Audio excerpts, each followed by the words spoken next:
जय हिंद दोस्तों, मैं हूं राकेश फौजी। दोस्तों, आज के वीडियो में हम बात करेंगे सीआईएसएफ एचएम को मिलने वाली सैलरी के बारे में। अगर आपका सिलेक्शन सीआईएसएफ एचएम में हो जाता है तो वर्तमान में अभी जो नया रंगरूट भर्ती हो गया एचएम पोस्ट पे, उसको कितनी सैलरी मिलेगी ट्रेनिंग के दौरान, ट्रेनिंग के बाद में कितनी सैलरी मिलती है, कौन कौन से अलाउंस मिलते हैं, कितनी कटौती होती है, पेंशन मिलती है कि नहीं मिलती है, इस वीडियो के माध्यम से आपको पूरी जानकारी मिलने वाली है। अगर आप चैनल पे पहली बार आए हैं, चैनल को सब्सक्राइब कर लें, वीडियो को लाइक नहीं किया लाइक कर लें। टेलीग्राम ग्रुप से जुड़ना चाहते हैं, डिस्क्रिप्शन लिंक है, टेलीग्राम ग्रुप से भी आप जुड़ सकते हैं। तो दोस्तों, सीआईएसएफ के अंदर अगर हम एचएम की सैलरी की बात करें तो एचएम की जो पोस्ट होती है, इसकी जो बेसिक पे शुरू होती है वो 25,500 से शुरू होती है। यानी कि हेड कांस्टेबल जो रैंक होगी, चाहे आप दिल्ली पुलिस में हैं, चाहे सीआरपीएफ, बीएसएफ, आईटीबीपी, या फिर चाहे आप एचएम से हैं, जीडी से हैं, या फिर टेक्निकल से, ट्रेड से, किसी से भी हैं, अगर आपकी पोस्ट हेड कांस्टेबल है तो आपको 25,500 बेसिक पे बनती है। तो 25,500 जब आपकी बेसिक पे बन जाती है तो उसके बाद में बेसिक पे आपको जो अलाउंस मिलता है, जो परसेंटेज जो होता है आपका, वो बेसिक पे होता है। तो फर्स्ट में अभी जो वर्तमान में मिल रहा है महंगाई भत्ता, जिसको डीए बोला जाता है, तो अभी वर्तमान में सभी केंद्र सरकार के जो कर्मचारी हैं, केंद्र सरकार के द्वारा 34% डीए दिया जा रहा है। तो आपको 25,500 पे 34 यानी कि 34% आपको डीए मिलेगा। तो आपका टोटल बन जाएगा 8,670 रुपये। तो आपका बेसिक पे हो गई 25,500, डी आपको मिल रहा है 8,670। तो इन दोनों को जोड़ के आपका बन जाता है 34,170 रुपये आपका बेसिक पे और डी।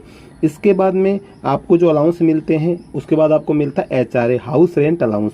तो हाउस रेंट अलाउंस होता है, वो डिपेंड करता है कि आपका जो घर है वो किस क्षेत्र में है, आपका जो घर है किस श्रेणी में आता है। क्योंकि भारत के अंदर जितने भी क्षेत्र हैं, सभी क्षेत्रों को 3 कैटेगरी में बांटा गया, X category, Y category, Z category.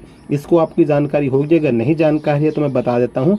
X category में अगर आपका शहर आता है तो आपको 27% एचआरए मिलेगा। अगर आपका घर वाई कैटेगरी में आता है तो आपको 18% एचआरए मिलेगा। अगर आपका घर जेड कैटेगरी में आता है तो आपको 9% एचआरए मिलेगा। और ये जो 9%, 18%, 27% वो डिपेंड करता है कि आपका घर किस क्षेत्र में। अगर हम मान के चलते हैं कि आपका जो गांव है वो ग्रामीण क्षेत्र में है और आपका जो कैटेगरी है वो जेड कैटेगरी है, तो मान लो आपको 9% भी अगर एचआरए मिलता है तो 25,500 को अगर हम 9% एचआरए करें तो 2,295 रुपये यानी कि लगभग 2,300 रुपये आपको एचआरए मिल जाता है।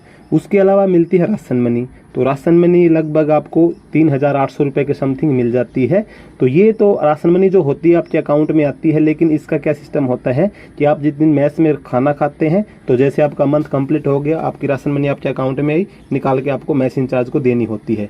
बशर्ते इसमें ये होता है अगर आप फैमिली रखे हैं या फिर आप कभी छुट्टी में है तो छुट्टी के टाइम पे जो राशन मनी आएगी उसको आप यूज़ कर सकते हैं। लेकिन आप ऑन ड्यूटी हैं और मैस में अगर खाना खाते हैं तो ये जो राशन मनी जो होती है, जितने दिन आपने खाना खाते हैं उतना पैसा आप निकाल के मैस इंचार्ज को जमा कर देते हैं। लेकिन ये जो राशन मनी होती है ये भी आपकी सैलरी में जुड़ती है, तो 3,800 रुपये आपको राशन मनी मिल जाती है। इसके अलावा आपको छोटे मोटे अलाउंस मिलते हैं, रम अलाउंस वगैरह, hair cutting allowance, soft toilet allowance, ऐसे करके लगभग 300-400 रुपये आपको और मिल जाते हैं। तो ओवरऑल अगर आपकी जो ग्रोस पे बन जाती है वो 40,500 बन जाती है, जिसमें आपकी राशन मनी भी ऐड हो जाती है, आपका एचआरए, डीए और छोटे मोटे अलाउंस बेसिक वगैरह करके सब आपका बन जाती है ग्रोस पे 40,500। अब बात आती है आपकी कटौती क्या होती है। तो आपकी जो कटौती होती है वो आपकी बेसिक पे और डीए दोनों को जोड़ के जो 10% होता है उसकी आपकी कटौती होती है। आपको फ्यूचर के लिए जैसे आप पेंशन जाएंगे तो पेंशन के जो नया पेंशन सिस्टम है, पहले ओल्ड पेंशन सिस्टम में ये नहीं होता था, लेकिन अभी जो न्यू पेंशन सिस्टम लागू किया है इसमें आपका 10% कंट्रीब्यूट होता है आपका बेसिक पे का और डीए का। इसके अलावा 14% जो होता है वो गवर्नमेंट अपनी तरफ से कंट्रीब्यूट करती है। तो आपका एक अकाउंट ओपन हो जाता है, परमानेंट रिटायरमेंट अकाउंट नंबर, उसमें हर महीने आपका पैसा जमा होता है। जैसे जैसे आपका बेसिक पे डीए बढ़ेगा तो आपका एक कटौती भी बढ़ेगी। तो यानी आपकी बेसिक पे और डीए का दोनों को जोड़ के 34,170 रुपये बना था, तो जिसमें 3,417 रुपये आपकी कटौती हो जाएगी। तो 3,417 रुपये कटौती आपके अकाउंट में चली जाएगी। इसके अलावा 34,170 का 16%, सॉरी 34,170 का 14% आपका गवर्नमेंट देगी और 3417 यानी 10% आपका कट के आपके उस अकाउंट में जमा हो जाएगा। तो ये 3417 हम काट देते हैं तो लगभग आपकी सैलरी 37,000 रुपये के आसपास बन जाती है। इसमें अगर आप राशन मनी, जैसे आपने मैस में खाना खा रहे हैं और आप राशन मनी निकाल के दे देते मिलते हैं, तो लगभग जो आपकी सैलरी, फर्स्ट सैलरी जो बनेगी राशन मनी काट के, आपकी जो न्यू पेंशन सिस्टम में काट के, सब जो काट के लगभग 33,000 के समथिंग आपकी सैलरी बनती है। ये सैलरी जो मैंने बताई है आपकी भर्ती होते सैलरी स्टार्ट हो जाएगी, आपकी ट्रेनिंग स्टार्ट हो गई है, ट्रेनिंग स्टार्ट नहीं हुई, आप ट्रेनिंग के दौरान है, तो ये सैलरी तो आपको मिलती है। अब इसके बाद में सैलरी आपकी डिपेंड करती है कि आपकी जो पोस्टिंग होती है वो किस क्षेत्र में है। यानी कि मान लो आपने ट्रेनिंग कंप्लीट करी, ट्रेनिंग कंप्लीट करने के बाद में आपको किसी बटालियन में मिलता है या कोई हेड ऑफिस मिलता है, या फिर आपकी जैसे दिल्ली डायरेक्टरेट वगैरह में पोस्टिंग हो जाती है, तो वहाँ पे उस क्षेत्र के अंदर कौन कौन से अलाउंस मिलते हैं वो डिपेंड करते हैं इसके बाद की आपकी सैलरी के। यानी कि ट्रेनिंग के बाद में जो आपकी सैलरी बनती है वो डिपेंड करती है आपकी पोस्टिंग पैलेस पे। अब पोस्टिंग पैलेस पे डिपेंड इसलिए करती है क्योंकि हर क्षेत्र के अंदर आपको अलाउंसेज वगैरह अलग अलग होते हैं। ये जो अलाउंस मैंने आपको पे के अंदर बताए हैं, ये सब अलाउंस तो सेम होते हैं, ये आपको तो हर किसी को मिलेंगे। लेकिन जैसे आप मान लो कितने भी लोग भर्ती होते हैं, सबको अलग अलग जगह पे तैनात कर दिया जाता है। मान लो किसी की पोस्टिंग दिल्ली हो गई, किसी की असम में हो गई, किसी की मान लो चेन्नई हो गई, किसी की छत्तीसगढ़ में हो गई, सबको अलग अलग दे दिया, किसी की जम्मू कश्मीर साइड में हो गई। तो हर क्षेत्र के अलाउंस अलग अलग होंगे, तो उसमें फिर आपको जैसे किसी एरिया का अलाउंस ज़्यादा है तो उसकी सैलरी ज़्यादा बनेगी, किसी एरिया में अलाउंस कम है तो उसकी सैलरी कम बनेगी। अभी मान के चलते हैं अगर आपको मतलब श्रीनगर साइड में, जम्मू कश्मीर साइड में आपकी पोस्टिंग होगी तो वहाँ पे 17,300 रुपये अलाउंस है। तो जैसे आप बेसिक पे कंप्लीट करके जाते हैं तो 17,300 रुपये आपको अलाउंस मिलता है। तो कट पिट के आपके अकाउंट में जो सैलरी बनेगी, क्योंकि जैसे आप अपनी ट्रेनिंग वगैरह खत्म कर ले तो उसके बाद आपको एक DA भी लग जाएगा, नहीं 2 DA भी लग सकते हैं, आपका एक इंक्रीमेंट भी लग सकता है। तो लगभग आपकी जो सैलरी होगी वो 55 के समथिंग आपकी सैलरी पहुँच जाती है जैसे आप ट्रेनिंग कंप्लीट करके ऐसी जगह पे जाते हैं। मान लीजिए कट पिटने के बाद में आपका राशन मनी भी निकाल दिया, आपकी जो कटौती होती है वो निकालने के बाद में लगभग 50,000 के आसपास, आप 55,000 के आसपास आपकी सैलरी पहुंच जाती है।